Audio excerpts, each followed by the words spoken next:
વિદ્યાર્થી મિત્રો, સ્વાગત છે તમારું આજના વિડીયોની અંદર। અને આજે આપણે જોવાના છીએ જે આપણા ધોરણ 9ના વિજ્ઞાન વિષયના અસાઇનમેન્ટની જે સિરીઝ ચાલુ હતી તેનું પ્રકરણ નંબર 7, જે વિભાગ બીનું પ્રકરણ નંબર 7 છે। તો જોઈએ, જેની અંદર પહેલો પ્રશ્ન છે, સંદર્ભ બિંદુ એટલે શું? પદાર્થનું સ્થાન દર્શાવવા માટે સંદર્ભ બિંદુનો ઉલ્લેખ અનિવાર્ય છે, તે સમજાવો। તો આપણે કહીએ કે પદાર્થનું સ્થાન દર્શાવવા માટે જે નિયત બિંદુનો સંદર્ભ તરીકે ઉપયોગ કરવામાં આવે તેને શું કહેવામાં આવે છે? સંદર્ભ બિંદુ કહે છે। ઉદાહરણ તરીકે, એક ગામમાં એક શાળા રેલવે સ્ટેશનથી ઉત્તર દિશા તરફ 2 કિલોમીટરના અંતરે છે અને એસટી સ્ટેન્ડથી પશ્ચિમ દિશા તરફ 3 કિલોમીટરના અંતરે છે। તો પહેલા કિસ્સામાં રેલવે સ્ટેશન આપણે શું લીધું તો કે સંદર્ભ બિંદુ, જ્યારે બીજા કિસ્સાની અંદર એસટી બસ સ્ટેન્ડ છે, બરાબર, જે એસટીનું સ્ટેન્ડ છે એને આપણે શું લીધું છે? સંદર્ભ બિંદુ તરીકે લીધું છે। આમ સંદર્ભ બિંદુ બદલાતા પદાર્થનું સ્થાન છે એ બદલાય છે। તેથી કહી શકાય કે પદાર્થનું સ્થાન દર્શાવવા માટે સંદર્ભ બિંદુનો ઉલ્લેખ છે એ અનિવાર્ય છે। બીજા શબ્દોમાં એમ પણ કહી શકાય કે સ્થાન એ નિરપેક્ષ રાશિ નથી, પણ સાપેક્ષ રાશિ છે। તમે કોઈની સાપેક્ષમાં છે વસ્તુનું સ્થાન કહી શકો, ભાઈ આ વસ્તુ આ જગ્યાએથી કંઈક એટલી દૂર છે, બરાબર, કારણ કે સંદર્ભ બિંદુ બદલાતા આપેલ પદાર્થનું સ્થાન છે એ બદલાય છે। તો સંદર્ભ બિંદુ અને ઉગમ બિંદુ જેને ઓરિજિન કહેવાય, બરાબર, અને પદાર્થનું સ્થાન દર્શાવવા માટે એક સંદર્ભ બિંદુ, બે સંદર્ભ બિંદુથી પદાર્થનું અંતર અને ત્રીજા સંદર્ભ બિંદુથી પદાર્થની દિશા જાણવી એ જરૂરી છે।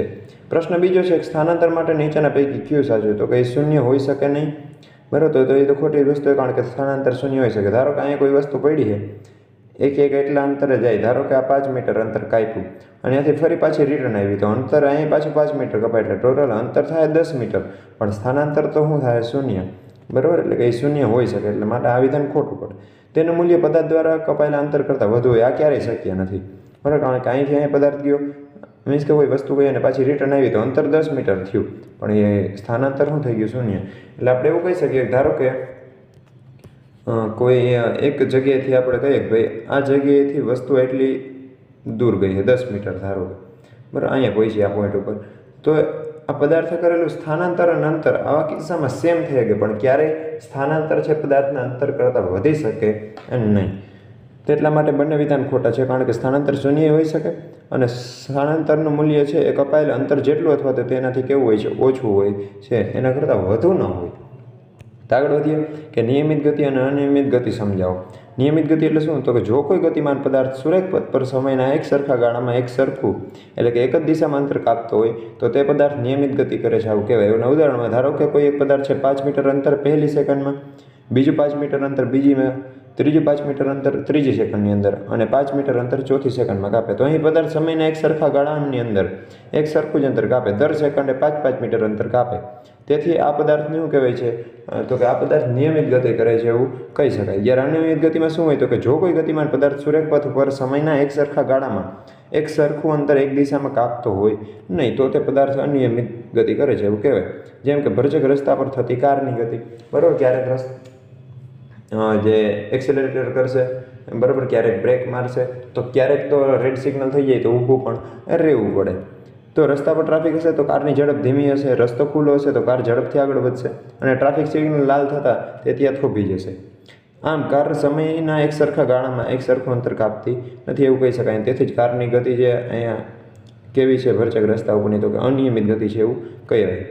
બીજું છે ગાર્ડનમાં કોઈ માણસને દોડવાની ગતિ, બરાબર, ક્યારેક કોઈ ગાડી આવે ભાઈ ગાર્ડનની અંદર તો ઊભું રહેવું પડતું હોય, બરાબર, ક્યારેક ઝડપ ધીમી પણ થઈ હોય, બરાબર, ક્યારેક ઝડપ ધીમી પણ કરવી પડે, ક્યારેક કોઈ ના હોય તો આપણે ઝડપ વધારી પણ શકીએ, તો એ ગતિ પણ કેવી કહેવાય? અનિયમિત। ત્યારબાદ ચોથો પ્રશ્ન છે, વેગ એટલે શું? તેનું સૂત્ર અને એસઆઈ એકમ જણાવો। તો વેગ એટલે શું? તો ગતિમાન પદાર્થ એકમ સમયમાં કરેલા સ્થાનાંતરને શું કહેવાય? પદાર્થનો વેગ, અથવા તો ગતિમાન પદાર્થના સ્થાનાંતર અથવા તો સ્થાનમાં થતા ફેરફારના સમય દરને શું કહેવાય છે? પદાર્થનો વેગ કહે છે, જેનું સૂત્ર છે સ્થાનાંતરના છેદમાં સમય, બરાબર, એવું પણ કહી શકો કે એકમ સમયમાં પદાર્થે કરેલા સ્થાનાંતરને શું કહેવાય? પદાર્થનો વેગ, આવી ત્રીજી વ્યાખ્યા પણ તમે કરી શકો।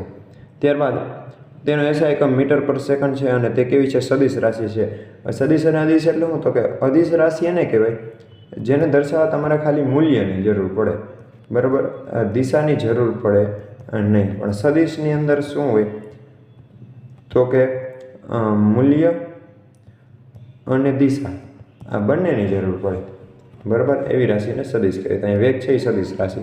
ત્યારબાદ છે પ્રવેગ એટલે શું, તેનું સૂત્ર અને એસઆઈ એકમ જણાવો.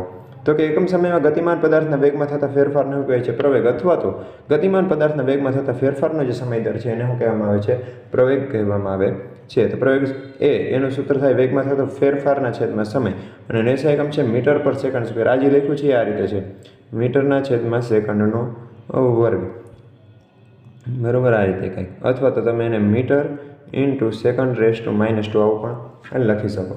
ત્યારબાદ જે અનિયમિત પ્રવેગી હતી એટલે શું, તેનું એક ઉદાહરણ આપો. તો કોઈ પદાર્થના વેગનો જે બદલાવાનો એટલે કે એના ફેરફારનો દર અનિયમિત હોય તો તે પદાર્થ અનિયમિત પ્રવેગી ગતિ કરે છે એવું કહેવાય. ઉદાહરણ તરીકે ટ્રાફિકવાળા રસ્તા પર વાહનની ગતિ. ટ્રાફિકવાળા રસ્તા પર વાહનનો પ્રવેગ છે વારંવાર બદલાતો હોય છે, અને આથી વાહનની જે ગતિ થાય છે અનિયમિત પ્રવેગી ગતિ એને કહેવામાં આવે છે. તો મિત્રો અહીંયા જે આપણું આ ચેપ્ટર હતું તે થાય છે પૂર્ણ. આપણે જલ્દીથી જ આગલા ચેપ્ટરનો વિડીયો છે અપલોડ કરીશું, અને જ્યારે પણ એ વિડીયો હું અપલોડ કરી દઈશ તમને અહીંયા ઉપરની સાઈડમાં છે સ્ક્રીનની અંદર તમને દેખાશે, અને તમે ત્યાં ઉપર ક્લિક કરીને અને એ વિડીયોને શરૂ કરી શકશો.